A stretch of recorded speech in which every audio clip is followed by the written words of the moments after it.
This is the DallasCowboys.com Draft Show.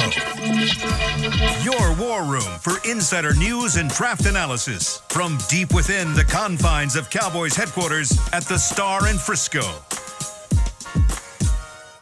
Today is Tuesday, March 5th, and we are officially 51 days away from the NFL Draft in Detroit, Michigan. Time is dwindling, and it's time to investigate and educate. Here on the Draft Show, presented by Miller Lite, a taste you can depend on. We've got a full house again today as everybody's back from the Combine, back from different road trips throughout, and it's going to be a phenomenal hour talking about draft prospects with Bobby Belt, Nick Harris, Brian Broaddus, Aisha Morrison. I'm Kyle Yeomans. Glad you're with us. And it's been quite the week.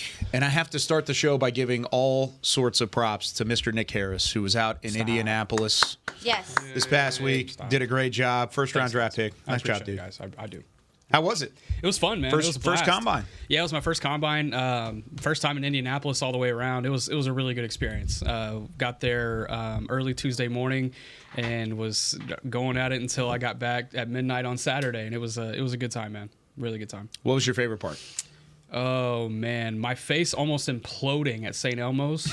With the shrimp okay, Nobody told you about the shrimp cocktail. No. They tried to tell me. I just didn't. I took it differently. So I went with Alex Lilly, one of our great videographers here, and he was like, "Yeah, man, that shrimp cocktail is pretty good. You got to be careful, you know." And I'm thinking like, "Oh, okay, got to be careful because it's really good, you know, like you're gonna eat a lot of it." And then I'm on the phone with Nick Eatman right as the shrimp cocktail gets placed right in front of me, and I'm like, "Oh, well, I just got this shrimp cocktail. I'm gonna try it out." And Nick, he says the same thing. He's like, "Oh man, be careful with that." I'm like, I take it the same way. I'm like, "Oh, okay, it's really good shrimp cocktail." Why does everybody want me to be careful with this thing? Well, it's not that. It was more so like, okay, so this is gonna be really good. So I'm like, man, I'm gonna take a big fat bite like on my first bite thing because I want to get it. I want to get it good. I eat the whole shrimp with everything on it, and for the viewers, it's basically like layered in horseradish, but there's a cocktail sauce on top of it, so you don't see the horseradish. So I'm seeing like a ton of cocktail sauce, and I'm like, oh man, this is gonna be great because I love cocktail sauce. I bite the whole thing. And I was really exhausted by this point of the day because it was like 9:30 at night on the first night we had got there. Didn't get good sleep the night before, and my face almost like imploded. I thought I was about to have like a stroke right there in the middle of St. Elmo's. Oh my You know, it's funny. It was taxing. You have something in common with Jeff Lurie, the owner with the Eagles. That's great to He know. did the same thing, and we forgot to tell him. Though we didn't tell him. We just assumed that everybody at the table knows that you take a cracker, you dip it in the cocktail sauce, and then you figure that out. Or you take a little bitty bite of the shrimp. Yeah. You cut it. And Jeff Lurie did the same thing. And literally, I thought we'd killed the owner of the Eagles. Yeah. He stopped, and his face went flush. Yeah. And I'm like, oh, my God, he's not breathing. And it was the horseradish sauce. Yeah. But it is something you absolutely have to try there. Yeah, I I immediately started crying. Yeah. Like it was just tears pouring out of my face and sinuses. I was awake for like 5 more hours after that. It's better than coffee. Like that's what I great see. meal. They said, I remember last year there was a column from the Indianapolis Star where they interviewed the St. Elmo's director, and they said that used to be a prank that Jerry would pull on people when they would come in, is that he'd give them the cocktail sauce and not tell them how hot it was, and then he'd just start dying laughing when their mouth was on fire. That's something I would do too. Yeah. Like 100%. Like this Jerry? Yes, this Jerry. This Jerry. Tell you, this Jerry's good at paying for dinner, though, too. There is only one Jerry, just letting you know. Yeah. Good point, Beam. Touché. Good point. The worst mistake I ever made, it also involved the St. Elmo's cocktail sauce. They brought it around on these trays to the convention center. Yeah. But they did it at like 7:30 in the morning. So we were getting ready for the draft show. We were kind of setting up on Radio Row. That'd be perfect for me. Like you hate said, it was coffee. better than coffee. So, but they were walking around, and me and Alex Lilly. So everything wrong happens whenever Alex is around. Yeah, apparently. honestly, truthfully. Yeah, but we both grabbed 2 of them, and we were like, "Oh, nice free shrimp cocktail. This is great." And took a big bite of it, enjoyed it, had the flush of the sinuses and everything like you normally do. But then it was like 7:30 in the morning. By like 8:15. The stomach just started grumbling. You had the bubble guts. Oh, it was not good. Yeah, Get me out. rough. Yeah, it Get was me bad. out of there. I will say a real quick story about Jerry and when he take the scouts out to dinner. I'm not a big wine guy. And so, but there was a $6,000 bottle of wine circling the table.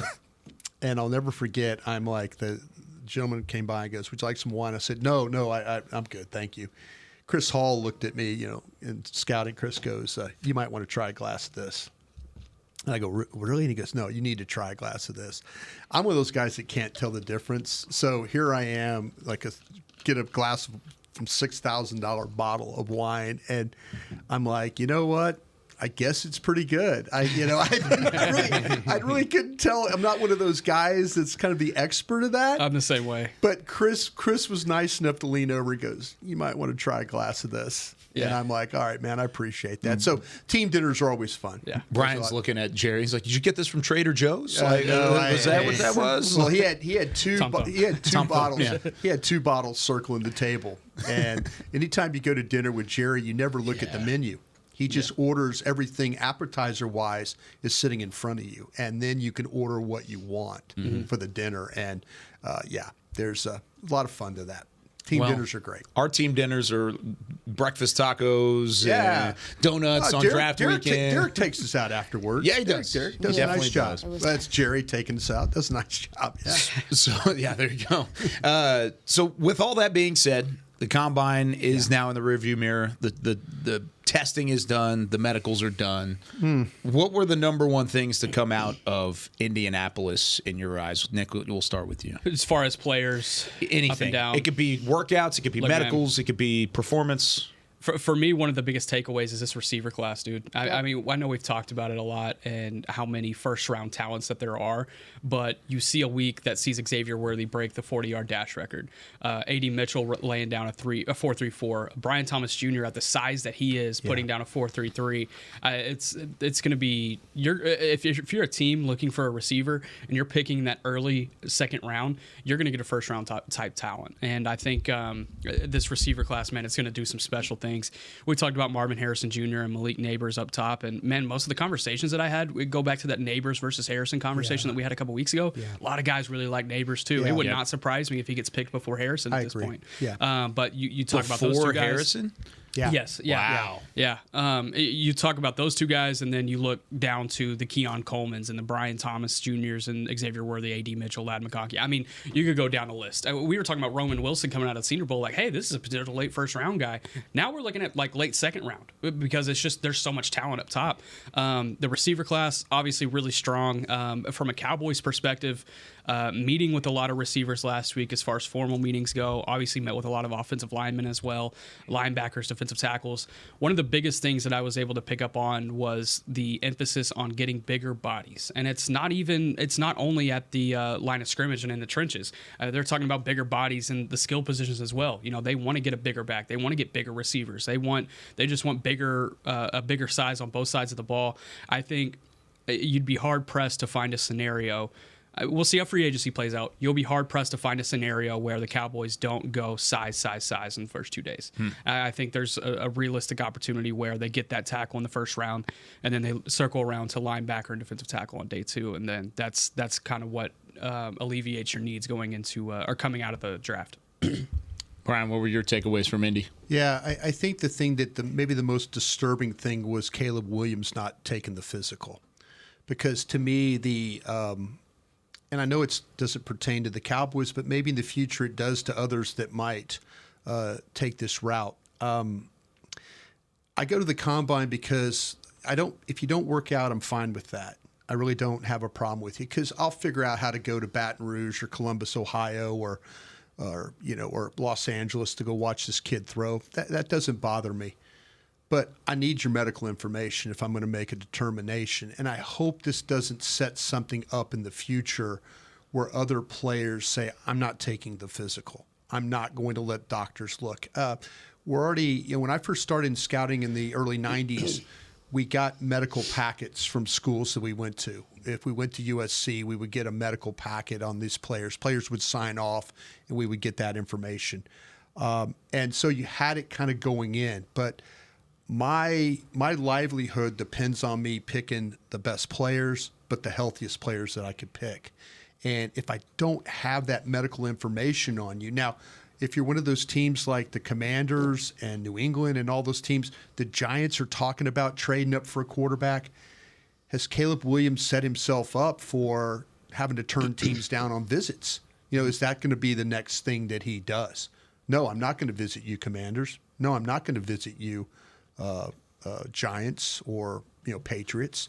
So it just, I hope we're not going into a trend where the medicals now are taken away from my ability to to put this puzzle together. That was something that was very concerning to me coming out of the combine. Yeah, and his reasoning for that, he said he didn't feel like all 32 teams needed his medical information. Yeah. And he said that whenever he does take those top 30 visits, he will be doing medicals at that point. So I see where you're coming from, though. His 30 visit will be spent, and let's be honest, this isn't cough and turn your head. This isn't that type of physical. Right. We're going to put you in an MRI tube. Yep. We have figured out by going to the combine, we found guys with heart conditions. Mm-hmm. We found guys with bad backs. We found guys with bad feet, bad knees. Kool-Aid McKinstry coming out with a foot fracture that teams are concerned will take him into training camp. There's no question about that. The running back, Dylan Johnson from Washington, what he was dealing with. He ran a very slow 40. And you're thinking, well, he plays much faster than that. Well, maybe he's dealing with this foot injury. To me, like I say, I'm going to bring this quarterback in on a 30 visit, and the majority of my 30 visit is going to be spent getting him a complete physical. And I want the opportunity to visit with the kid. I want the opportunity to hang out with him and talk to him and all that. But now half my day, maybe my whole day, is going to be spent getting him a physical. And that's not the way this is supposed to work. There's reasons the doctors and MRI too. The reason they have it in Indianapolis is they have some of the best hospitals in the world. Yeah. Right there. Best equipment right there to get all that done. And I sound like a get off the lawn guy, but as a scout, I'm troubled by that type of approach. Yeah. Interesting. I mean, y'all have said it all. I mean, I agree with Nick as far as the fact that, this wide receiver class is deep. It sounded like, even just kind of watching the Twitter streets and stuff, I follow some folks that cover other teams, and getting bigger is important. And this class has a lot of, even some of the DTs you appreciate the athleticism, but there isn't a whole bunch of just size in here. There's a lot of tweeners in between guys, and then also too with the DNs, it's a similar situation. How do y'all feel about the fact that it feels like that front seven is starting to get smaller as we look at the draft this last couple years in particular? That's one of the big things that I noticed, and so that when you say they're going to go bigger, it's like, well, there's not that many big humans in this draft. You know what I'm saying? Like, you might have to go free agency, of course. I always really appreciated my time covering recruiting, because it kind of gives you an opportunity to look at what trends could be going towards, and not only in college football, because if it works at the college football level, typically they try to translate it to the NFL level. And you look at about 10 years ago, the idea of identifying guys that have positional versatility, and this guy might have less talent than this guy over here that is just a true Mike linebacker. They're going to take that guy with versatility because they want to see what he can do in multiple spots. And I think that worked at the college level. You've seen what it does, and it's translated to the NFL level. And we've seen that manifest in defenses like Dan Quinn. That's a perfect example. And I think as a downside of that, you're going to get smaller guys because they're going to have to be in different positions. Now, for me personally, what this defense does need, it needs a guy that can play a position, a guy that can sit there right at 0 or 1 tech and be able to stop the run, a Mike linebacker that can sit there in the second level and stop the run, those big bodies, because they have that versatility around the board. They have the DeMarvion Overshones. They have the Micah Parsons.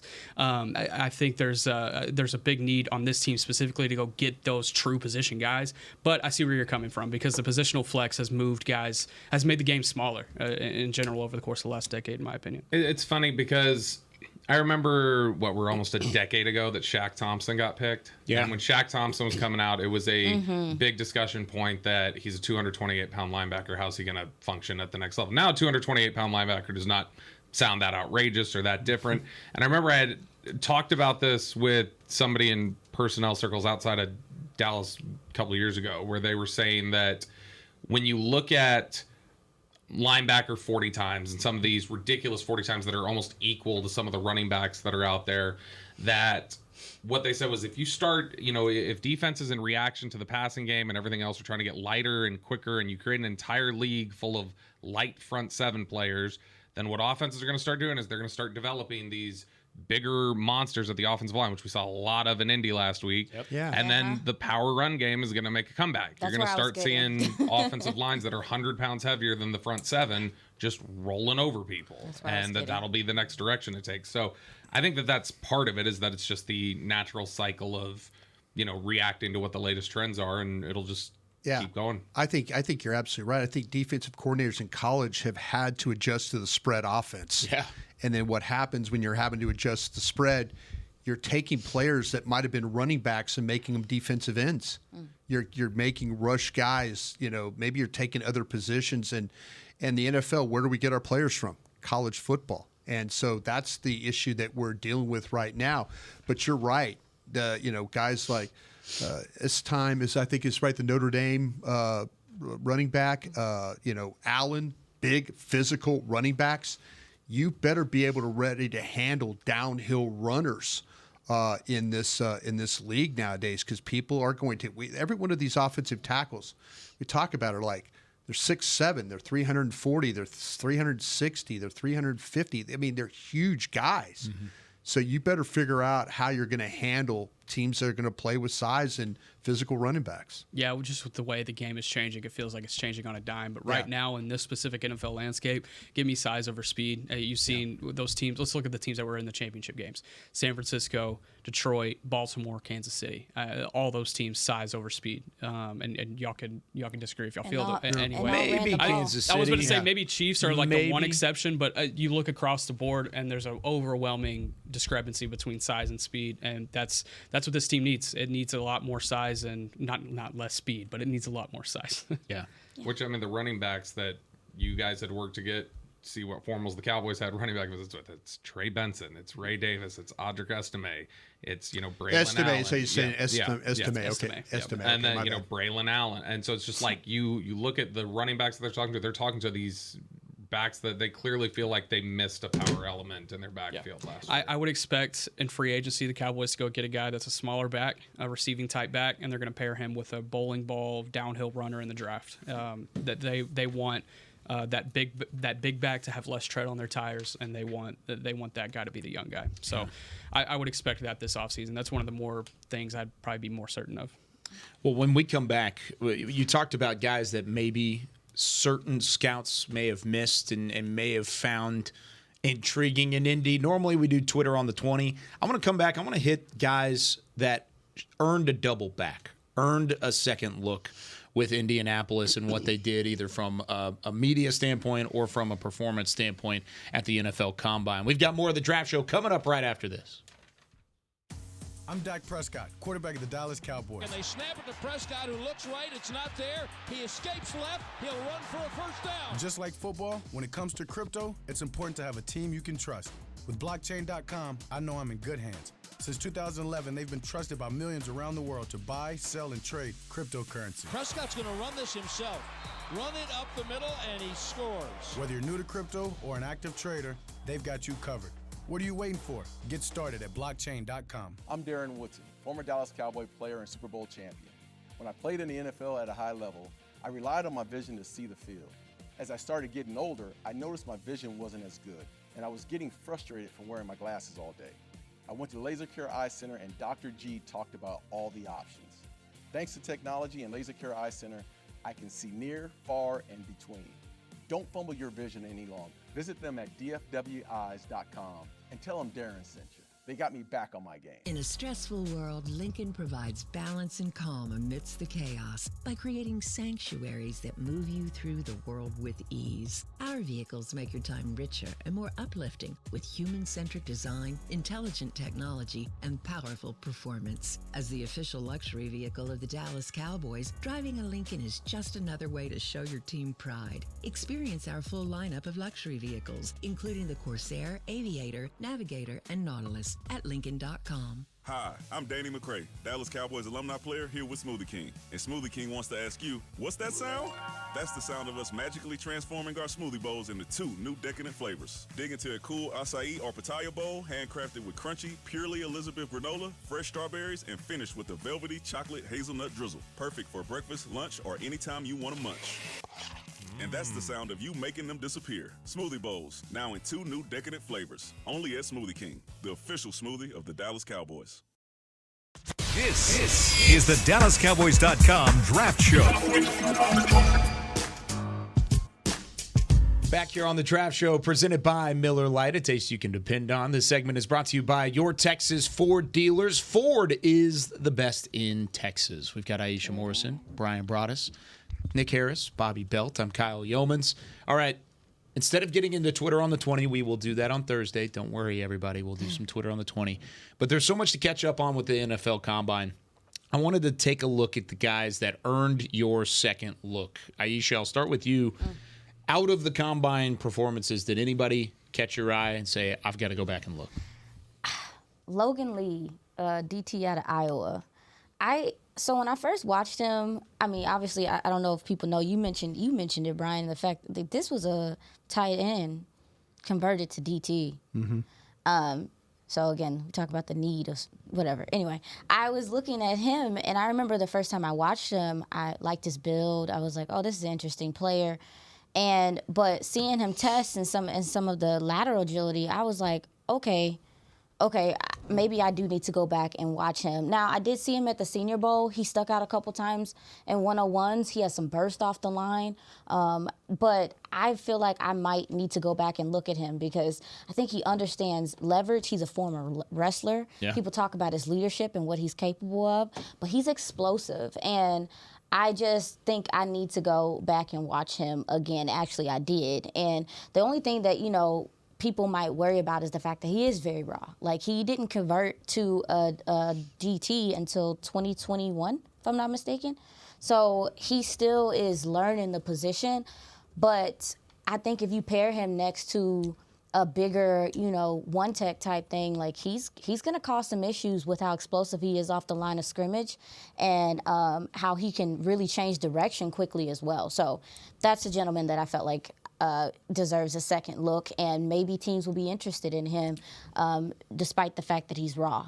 Yeah, an interesting thing with Logan Lee is about he's going to have to add size, or he's going to have to add weight because he's at 280 pounds. He came in at 281 at the combine, which is actually a big improvement from what he was playing at in Iowa. I think he was probably, just from what I see on tape, probably closer to 265 at Iowa at the end of the season. But if he can push closer to 300, then we're not talking about truly a 3 tech, because I think that was kind of where it was pushing, and it was even like there was some teams talking about 5 tech with him just because yes, he has that athleticism, he has that explosion, but where does that kind of translate inside if you're 280 pounds or 265 pounds and now being 280 pounds and adding some more weight? I think it's going to allow him to be able to have that, but how does that explosion still translate if you have that much weight? It's always a concern, and I know teams are really weary about putting weight on guys all at once, because then you're talking about injury concerns as well, because you try to pair that athleticism with that weight as well at the same time.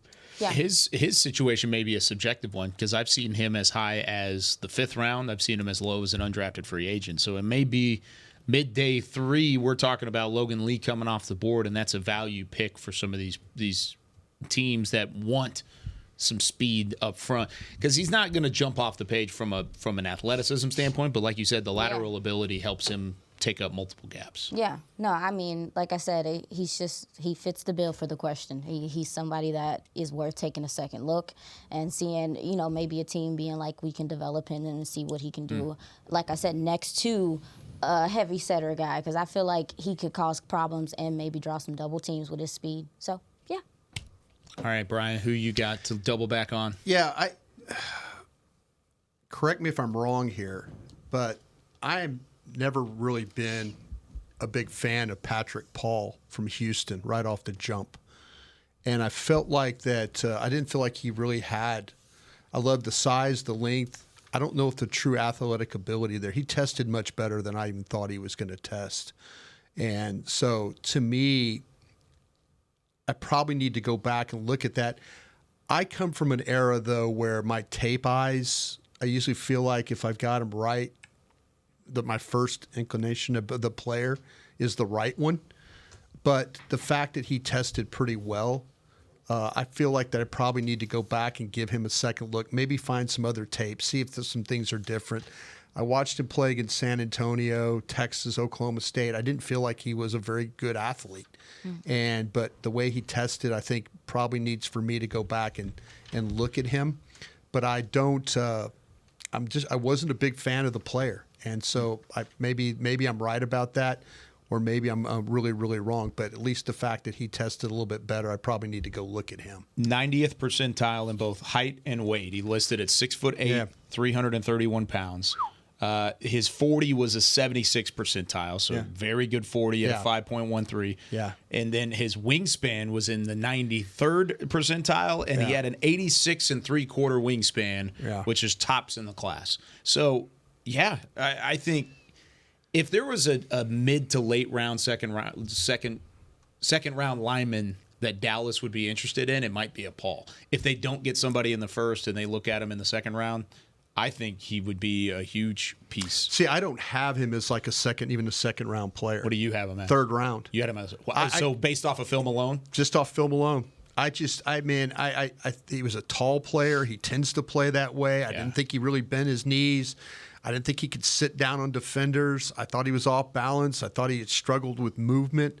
I think he's got a great chance of blocking defenders when they're straight down the middle. But I did not see a guy that I was just jumping up and down about, just because, like I say, the 3 games I watched, it seemed like it was more of a struggle for him than it was a lot of positivity. But probably what were the 3 games again? UT San Antonio, Texas, Oklahoma State.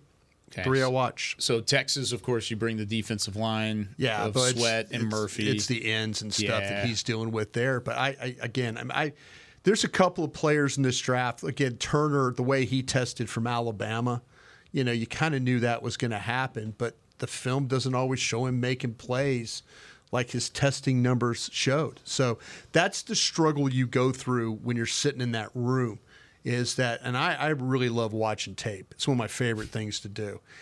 But when guys work out, then I kind of like, okay, that's part of it. But do you see that translate into how they play? And some of these guys, it does, like Worthy. You could see he plays fast, wide receiver from Texas. But some of these other guys, I probably need to circle back on and kind of figure that out. Nick, you had an opinion on Patrick Paul earlier. Yeah. In the campaign. What are your thoughts on him now, seeing how he tested? It's funny because me and Zach Wolchuk had a conversation right after I got off the flight on Saturday night, and we spent probably 5 to 10 minutes talking about Patrick Paul. I love the traits there. I do have the same athleticism concerns, but I put a late second round on him because of those traits and his violence. Yeah. I mean, he's powerful. Mm-hmm. You get him in the right development program, I think there's an opportunity for him to make some things happen there. I haven't always loved the ability of that previous Houston staff to develop guys outside of the skill positions. I think Dana Holgerson and his staff has always done a really good job of developing skill positions and putting out a quarterback every once in a while, like a Geno Smith. But I think whenever it's talking about big guys, they haven't really done a good job recruiting them, A, and B, developing them. I think Patrick Paul, you put him in an opportunity or a situation where he can be developed a little bit and give him a year or two, I think he'll be all right. I'm not thinking he's maybe a Pro Bowl type guy, but I think he can be a plus starter over the course of Would you guys consider him at 24? No. Okay, so you'd consider him at 56. Here's my one thing on 24. It's been 2 years in a row, and I've told you this story before, that I was out in Indy. Tyler Smith's name came up a couple times, 2022. Tyler Smith. And I was like, okay, that'd be a great pick in the middle of the second round. I love that idea. Like, if it's middle of the second, that's great. He ends up being the first-round pick. Last year, Mozzie Smith's name continued to come up in conversations and just getting to have that same thing. Traits, development, same thing that you're talking about. You put him in the situation, and then you're able to get him to develop into the player you want him to be. I was like, great, sounds good. Middle second round, great. Yeah. He's a first-round pick. Yeah. So don't discount Patrick Paul at 24 if the traits line up to what they think about it across the hallway. Can I say something? Absolutely. It's interesting that you talk about how violent you feel like he plays Nick, because I don't think that he's consistently the aggressor. I didn't see that consistently from him, and I also too I feel like his hand placement is inconsistent as well. His punch is powerful, but it's not always on the money. And if I'm not mistaken, he is a former boxer. Do you guys think that has anything to do with the lack of bend? I think he's just at 6'7". I think it's hard for him, some of these guys, to bend. That's fair. I think it's, it's funny you say about the hands. I said I felt like he was a walking holding penalty with how much he misses with his hands. Yeah, it's not. Sounds like Tyler Smith. It's not consistent. Well, and Tyler Smith's a hell of a player. But he has the footwork to recover, and that helps him out because the footwork is there. Yeah. It's the hand placement that I didn't like all the time. So I don't know. I think he, to your point, is a good developmental player, but I think he's a late second round, maybe early third round. But you're going to have to work with him on this technique stuff because the traits are there, but I don't see it consistently. If we're in what the you room, got, Bobby? No, I was just gonna say, like, when I was writing down my notes, I had written in there that Patrick Paul reminds me of a baby giraph. Like he's like giant, and he's got these long limbs that he doesn't know how to use. Yeah, I use that like once a year in my scouting reports. It looks like it. That makes sense. He's trying to find out the legs. He's still just trying to figure out hand usage, and they're still trying to figure out the footwork. I think that he doesn't strike me as somebody who's timid. I think he's got I think he's got that killer instinct. I think he's got the competitive toughness. It's just I don't think he knows how to use what he has right now. That's Killer fair. giraffe. Yeah, killer giraffe. So, but the thing is, that we would know be terrifying. Yeah, it would at be. the next level, they can get coaching, but it's still they're limited, right? And how much? I mean, I know these guys here. They go work with Duke. They go do all this extra stuff. But as far as on the team level, how much are you going to be able to just work that? Because he does come off as somewhat raw, even though he's played. Yeah, I mean, he's no more raw to me. He's not the athlete that Tyler Smith was, but he's no more raw to me than Tyler Smith was. That's very fair. And that's the thing is that they had to do work and figure out, like, okay, does he have the coachability? Does he have the mental process and other things to take this and grow from it? And they, through their research, said, yeah, we got this. Like, they're doing background research. So if they determine that about Patrick Paul, I'm going to trust him because they've hit on these sort of things before. I can't know that, and so I just have to grade what I see right now, which is somebody who's got a really impressive frame and competitive toughness. See, that's why I feel like I need to circle back. The work at, and I respect what you're saying, Nick. I really, really do. I'm not going to lie though. If somebody else takes him, I'm probably going to be pretty happy. I'm just going to. I'm going to say, hey, to me, I think there are other guys that I kind of have ahead of him that I would like, and maybe I'm wrong about those guys. But to your point about the development part, I'm kind of thinking about development part here. Where are we at with? Awesome Richards, where are we at with that? Where's the development with that? And so those are things that kind of make me a little nervous when we start to talk about. They're good at drafting plug and play guys, though. Maybe this guy is plug and play. Maybe he is. Nick, who was your guy? Yeah, so I'll give you, oddly enough, another day 2 offensive lineman that you could potentially be looking at as a tackle option if they don't get that tackle in the first round. Joe Alt gets all the love at Notre Dame up front, and deservedly so. I mean, he's technical. He's a big body. He's athletic. He does a lot of things well. To me, he's tackle 1 in this class. You look on the other side of that offensive line for the Fighting Irish this past season. You see Blake Fisher, and 6'5", 310 pounds is what he weighed in at in Indianapolis. 40-yard, 5'2", vertical 28, broad jump 9'6". It's not athleticism that'll blow you off of blow off the charts. And I think that's always been his biggest concern is how does this size kind of translate athletically. But when it comes to, I love putting together like a mental all lobby team because whenever guys come in and you see their physical frame, you're like, wow, like that is a professional football player. The all lobby, like you walk into a hotel lobby. First guy off the bus. Yeah. And Amarius Mims is easily like the all lobby god of this class. I mean, he's incredible at 6'8", whatever. But you look at Blake Fisher, he would be on that all lobby team for me. He looks awesome. He's physically put together. Mentally, he's put together as well. Had a formal meeting with the Cowboys last week. I've heard nothing but good things about Blake Fisher since this draft process has started. But this past week in Indianapolis and being able to kind of at least show the athleticism that he does have. I mean, the 9'6" broad jump was 3rd amongst all offensive tackles. And when you talk about that kind of get off the line, I think there's an opportunity for Blake Fisher to be really good at the next level. He's really stiff with his upper body. That's what I kind of came away with on film. He plays with like this super high pad level, which is like it's very strange. It's even higher than some of the guys that you would think of that play well with the high pad level at the NFL level. But I think if that can translate to the NFL side of things and being able to kind of overpower more athletic defensive lineman, I think there's an opportunity to do that with him still, because that was the biggest concern I had going into Indy. Is like, okay, I know that he can take on the power pass rushers. I don't have a problem with that. I saw him do that against Penn State. I saw him do that against Ohio State. Right. I want to see him against a athletic guy like an Adisa Isaac, where maybe he did have a couple of opportunities where he didn't shine as bright. I have a little bit more confidence coming out of this week. That's why I doubled back on Blake Fisher. I think he's going to be a guy that if the Cowboys don't get a tackle in the first round, I think you're looking at round 3. That's an opportunity to grab a guy like Blake Fisher. You think he lasts till round 3? I think so.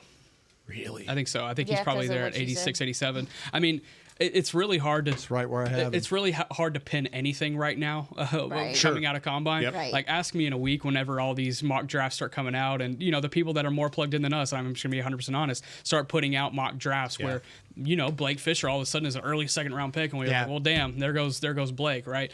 But I think even if that does happen, that's a situation where the Cowboys like him. He likes the conversation that he had with the Cowboys.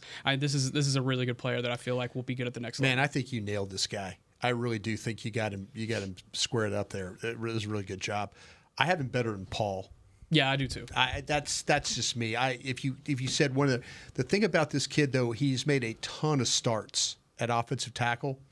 They've all been on the right side. Yeah. So now you got to think about, if you're thinking about a left tackle guy, are you going to try and move him over?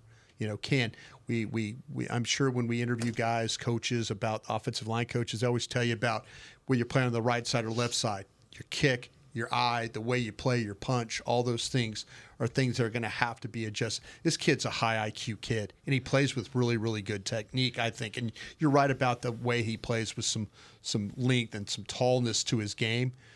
But, man, like I say, give me a guy that's made a ton of starts. That's the fear I have with Mims from Georgia. 8 starts. 8 starts. I'm like, man, can I put it out there that, when I know this guy's only played 8, we talk about floors and ceilings and all that, and I always get it confused. But these are the guys like a Mims. Those are the guys I have questions with.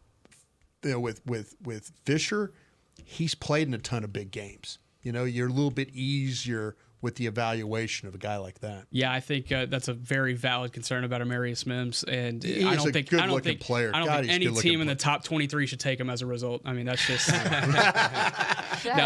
honestly, this week I think coming out of the measurements, whenever they lined everybody up and Amarius Mims was catching all of the buzz around Indy, sure he was. I was like, okay, so he's going to be off the board at 24. Yeah. But you see all of these tackles that had incredible testing and incredible work on the field whenever they got to Lucas Oil, and now almost every mock draft that I'm seeing is pinning Amarius Mims at 24, and You'd be really good with that, right? I'd be so okay with that. Yeah. Honestly, I don't mind the 8 games of experience. I don't mind that at all. I've seen what he can do, and I have the traits, and I want you to show me the best thing that you can find from Amarius Mims in that Ohio State game in his sophomore year. Sure. And be like, okay, that is his potential. This is his first game that he started as a college football left tackle. Yeah. I think that can translate to the next level, and I think I'm completely okay with Amarius Mims, because you're also getting a guy that's still relatively raw. Yeah. Now, for his experience, I think he's more developed than those 8 games, but you're still getting a guy that's relatively raw. You can bring him in and you can kind of mold him to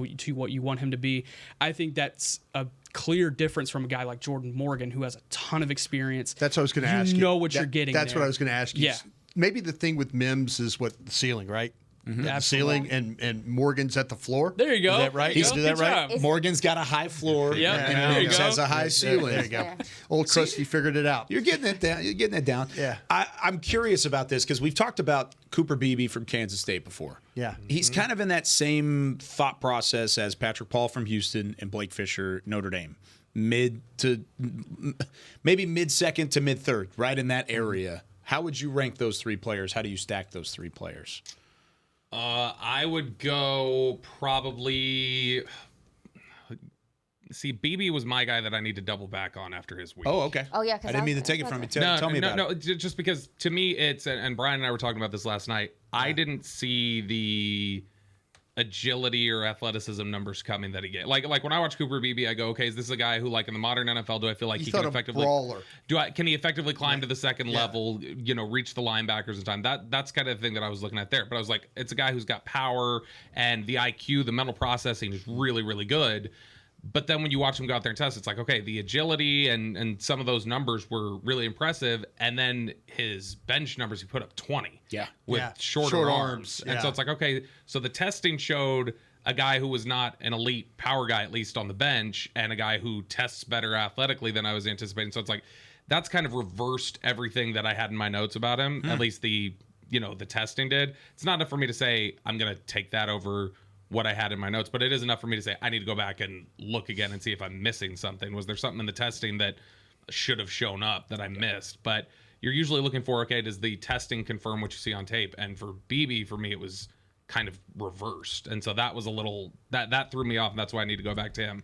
On stacking those, I would probably go, I don't know, Paul, BB, Fisher is the direction I would go. Would you be the same or complete opposite? Yeah, I would probably flip-flop. I would go Fisher, BB, Paul. I had mentioned this to Zach on the phone on that conversation, but of the 300-plus players that I talked to last week, Cooper Beebe was easily the most enjoyable guy. Why? He's a ball of energy. He's so much fun. Just a good dude. Really good dude. If he's a guy that ends up getting drafted to Dallas, I think a lot of people on the beat would be happy with his personality and what he kind of brings to that locker room. How would you stack him? Well, before the benching thing, because I feel like I'm like Bobby. When I look at Cooper, I'm thinking to myself, like, he's powerful. He's a mauler. He can come downhill. So I'm trying to figure out if he's not upper body strong, where is it coming from? Where is the strength coming from? Well, I mean, it could be his core, whatever the case may be, but these are things that I think about mentally because I understand compensation and I understand those things when we talk about longevity. So I wonder where that is coming from. Travis Frederick had bad bench numbers. Right. And that was the guy who played with power still. And it's the technique too. And so I mean, it could be, it's one of those things where sometimes guys, we've seen huge discrepancies before for guys on the bench at combine versus pro day and sometimes it can be just training fatigue or some other things. That's very fair as well. That's why, like I said, I just need to go back and compare it. But typically, Brian, you've talked about this before. It's the long arms that have trouble at the bench, and that's not his issue. He's got these 31-inch arms. And usually if you have to drive that bar a little further, and they really count, you got to get it past that threshold, and they count. And you might have 24 reps, and they'll go 24, 20 good, 4 bad, and they'll give you the number 20. They will not count those bad reps. So, if you have to drive that bar from your chest because of the length of your arms, some of these guys can't handle it all that well. Frederick had 21 reps, by the way, for comparison Similar purposes. numbers. So right at that same number. I feel like the bench press has become less and less important in the grand scheme of things to improve draft stock. It's more of like okay, good, you've got that, let's move on. Why does it still knock some of these guys? Is it just based off of a comparison standpoint? It's a way to tactically see how strength is calculated? Yeah, I think that's more just for me. When you're talking about those testing numbers, it's when it stands out as being so far off what like the standard has been for upper body strength for guards. Like interior offensive linemen are routinely putting up, 30s, like 25, 30, up a little bit. And so when he's putting up 20, it's kind of defensive back like. It's kind of like defensive back like when you look at it. I mean, when you put up 20, 21. It surprised me too, Bobby. I'm not gonna lie, but to answer your question, Kyle, I would go. I'm gonna trust what I thought even last year when I watched BB. I'm gonna go BB, Fisher, Paul. Boy, yeah. BB, Fisher, Paul. Is that where you're at? Because I do think people are going. You should feel bad, and I'm going along with you on this one. No, I do think people are gonna wonder if that thing with Fisher is gonna affect leverage and things like that. How do you break that? I don't mind. It works for him to me. Like it works for him to me, but I wonder how they're gonna coach that out of him because it's a very consistent thing with him. I have been, in my history, so wrong about offensive tackles that lack strength. I watched David Bakhtiari at Colorado. I've watched Colton Colton Miller, UCLA. Mr. False Step. I've watched these guys, and none of them bench well. None of them are very strong, and then they play like 15 years in the league. Yeah. It's weird how sometimes you could say, guy needs strength, guy needs power. Nate Soldar was another one that way back in the day that doesn't look strong, but he played a long time, made a lot of money, wasn't very good.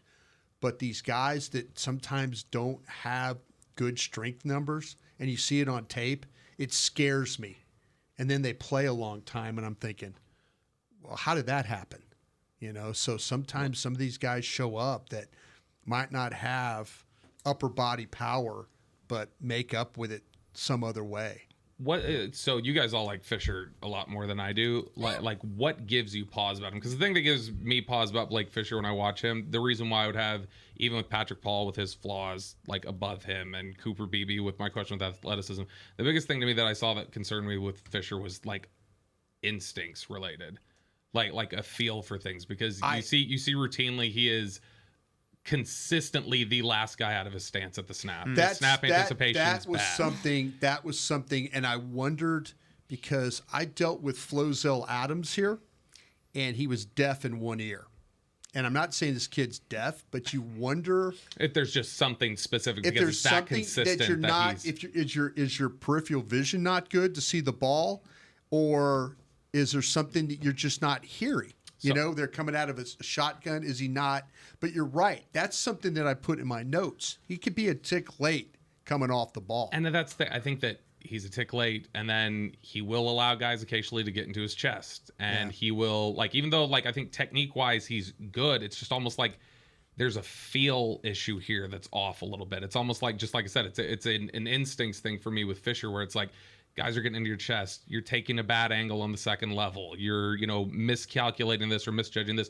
You're late off the ball. You're, allowing your hands to get swatted away because you're missing with your punch. There's just a lot of that little stuff there that makes me go that's not.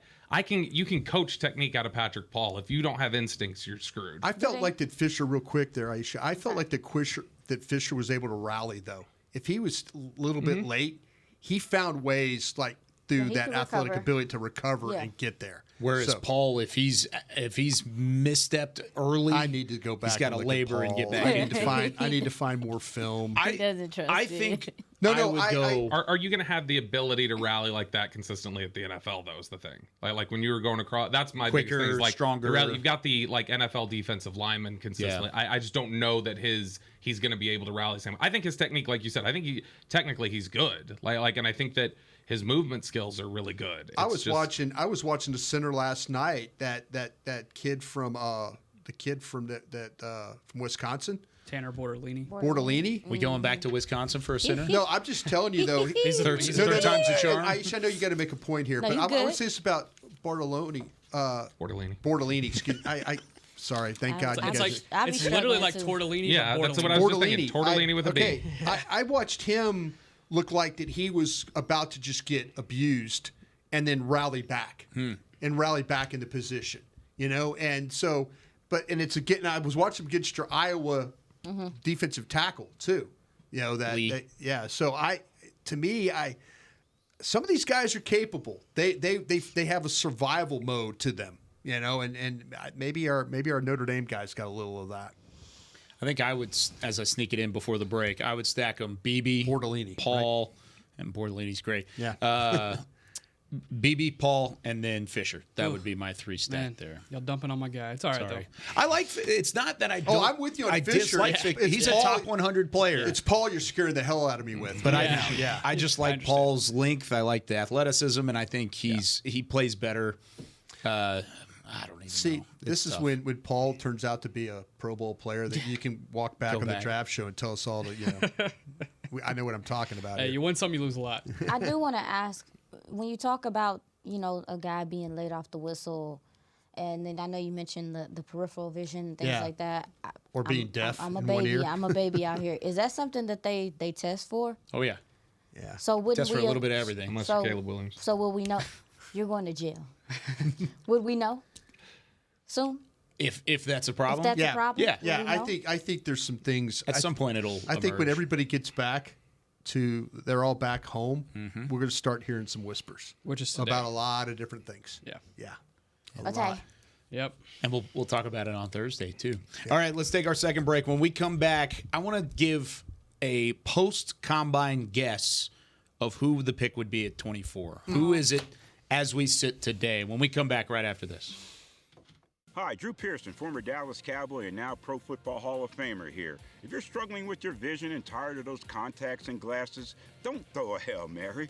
Go where I went. Laser Care Eye Center, the official LASIK partner of the Dallas Cowboys. Drew, thank you so much for trusting us with your vision correction procedure. At Laser Care Eye Center, we offer 6 different vision correction procedures to help patients see. Check them out at dfweyes.com. Tell them Drew sent you. Hood hood. In a stressful world, Lincoln provides balance and calm amidst the chaos by creating sanctuaries that move you through the world with ease. Our vehicles make your time richer and more uplifting with human-centric design, intelligent technology, and powerful performance. As the official luxury vehicle of the Dallas Cowboys, driving a Lincoln is just another way to show your team pride. Experience our full lineup of luxury vehicles, including the Corsair, Aviator, Navigator, and Nautilus at Lincoln.com. I'm Dak Prescott, quarterback of the Dallas Cowboys. And they snap it to Prescott, who looks right. It's not there. He escapes left. He'll run for a first down. Just like football, when it comes to crypto, it's important to have a team you can trust. With blockchain.com, I know I'm in good hands. Since 2011, they've been trusted by millions around the world to buy, sell, and trade cryptocurrency. Prescott's going to run this himself.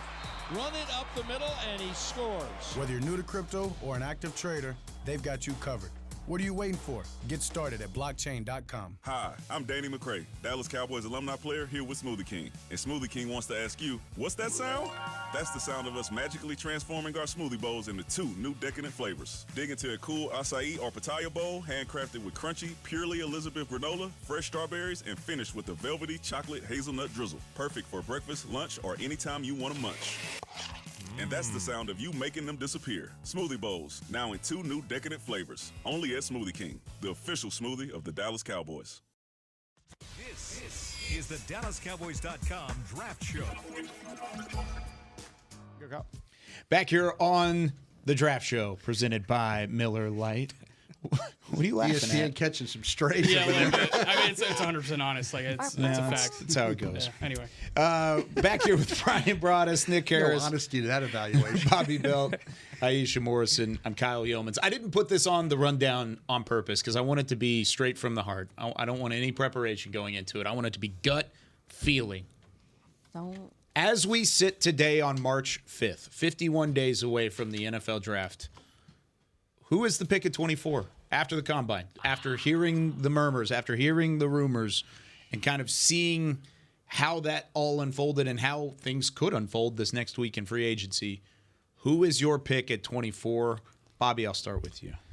Oh, man. Get the honors. I feel pretty confident right now that the direction will be his offensive line. So now it's just a matter of, as Brian has talked about before, it's ice cream. Like, so... You know, does somebody have a real strong affinity for Guyton, or, you know, is there somebody who's really in love with Mims near the top 10? Like, I mean, I don't think last year we anticipated Darnell Wright going 10 to Chicago. That was a little high. And so with that, like with the unpredictability of what's going to fall there, I feel confident it's offensive line. Right now, I would lean towards Mims is the pick right now to me. But again, it's the lack of film is obviously concerning, but what's been put on film is really, really good. Yeah. And the measurables are absolutely insane. And so I wonder if somebody's going to fall in love in the top 15 and just say, I can make that work. And I'll roll the dice on the limited amount. I'll take 8 games in the SEC and what he showed me. And so, but right now I would go offensive line for sure. I'll say Mims is the pick. Okay. This is a question I was asking myself throughout the week while I was in Indianapolis, and it was going for first, second, and third round. And I'll kind of walk you through my thought process of where I'm at currently today. So beginning of the week, I'm looking at Amarius Mims, and I'm saying, okay, that's an option there at 24. I think, you know, with this tackle class, maybe he's the one that kind of gets shuffled down a little bit. You get some really good value on a really good tackle there at 24. then he tests, then he measures, and then he does everything else to make himself look like Thanos. And I just don't see him. I don't see him there at 24. I'd be so shocked to see him there at 24. Where do you think he falls? So I think he's going to fall in that 15 to 20 range, where there's going to be that first big wave of offensive line.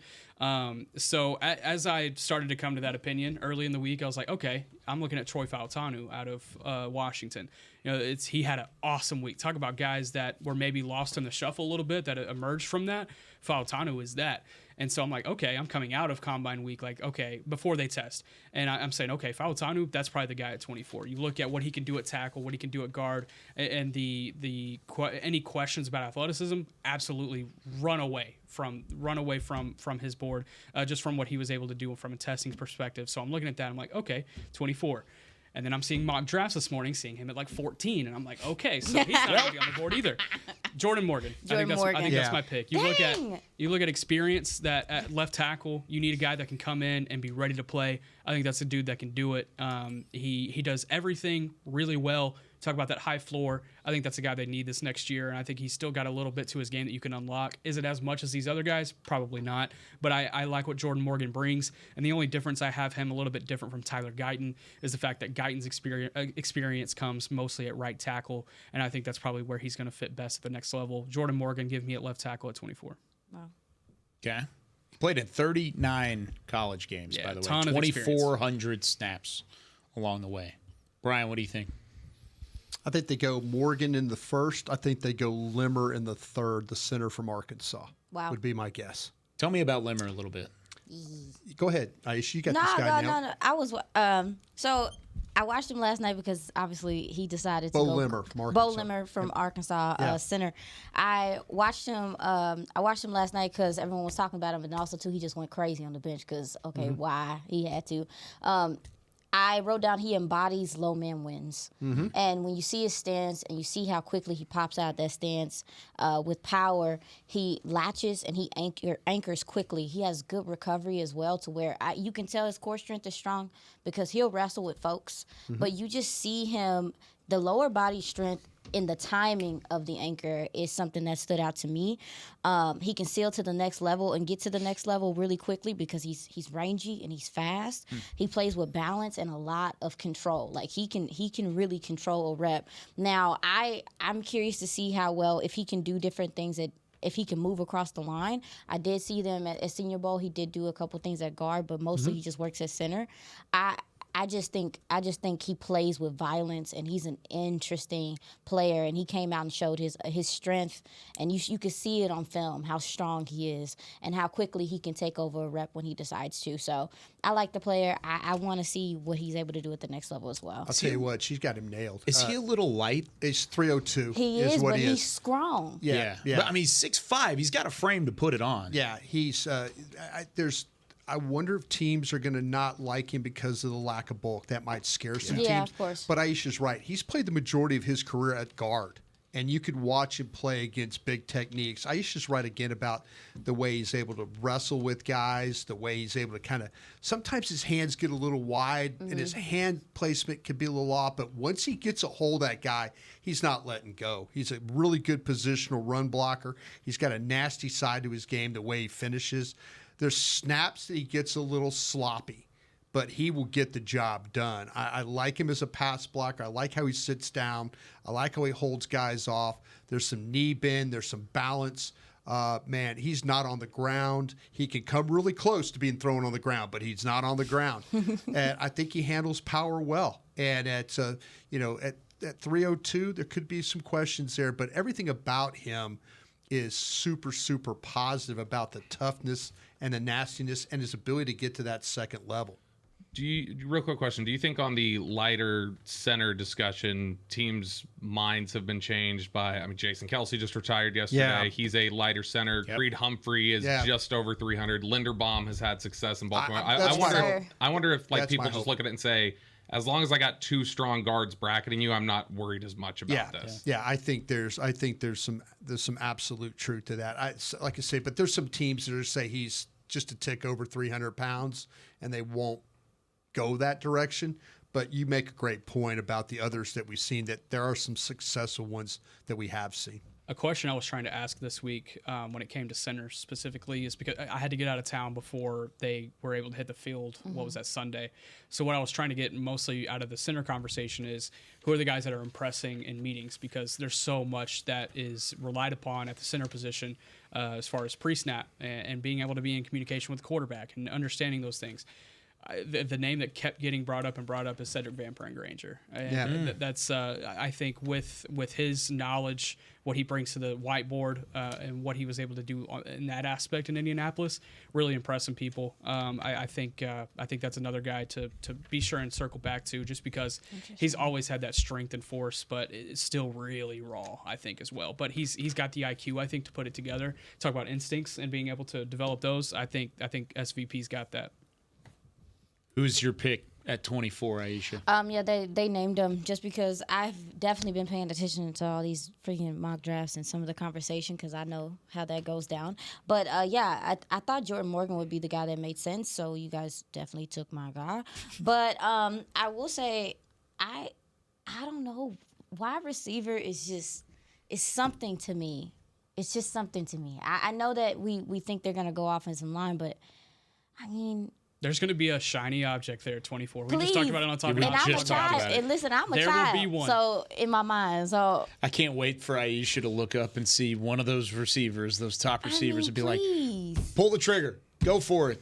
Yeah. Don't window dress. Do you think there'll be Pick the guy. Do you think there'll be a CeeDee Lamb situation where the player's just too good to pass up on the board? I think it's possible with this draft. I think it's very possible. It is very possible that there's going to be a first round talent right there that you can take from a wide receiver position, from the wide receiver But position. you have to have the luxury of having the opportunity to pull that trigger by what you do in free agency. How many quarterbacks do you think go ahead of Dallas after the combine? Because there are people talking like it could be 6. Yeah. That'd be awesome. 6. That would be great. You go Williams, Are Mays, 6 that Penix, Daniels, McCarthy, Nix. There's 4 for sure. 4. There could be 2 others. Yeah.